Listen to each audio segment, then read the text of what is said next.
नाही, त्यामुळे मी आता यापुढे सांगितलं पाहिजे की आता मुख्यमंत्री हे आमच्या मानव पंथाचाच आहे.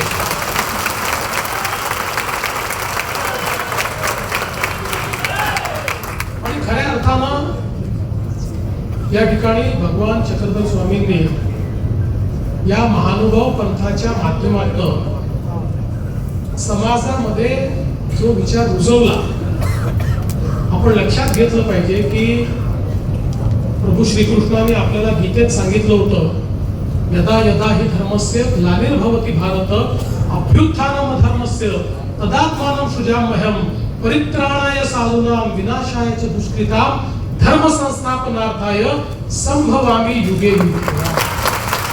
म्हणजे ज्या वेळी धर्मावर ग्लानी येईल, ज्या वेळी समाजावर आपत्ती येईल, ज्या वेळी समाजामध्ये भेदाभेद निर्माण होईल, ज्या वेळी समाज हा धर्माच्या मार्गावरून पथभ्रष्ट होईल, त्यावेळी वेगवेगळ्या रूपानं मीच जन्म घेईन आणि त्या ठिकाणी समाजाला पुन्हा सन्मार्गावर आणण्याचा प्रयत्न करेन. आणि आपण पाहू शकतो की ज्यावेळी भगवान चक्रधर स्वामींनी अवतार घेतलेला आहे, तो काळही कुठेतरी समाज हा पथभ्रष्ट झालेला आपल्याला पाहायला मिळतो. सातत्याच्या आक्रमणांमुळे, समाजातल्या भेदाभेदांमुळे, समाजातल्या विषमतेमुळे समाजामध्ये एक प्रकारची वेगळी व्यवस्था निर्माण झालेली आपल्याला पाहायला मिळते.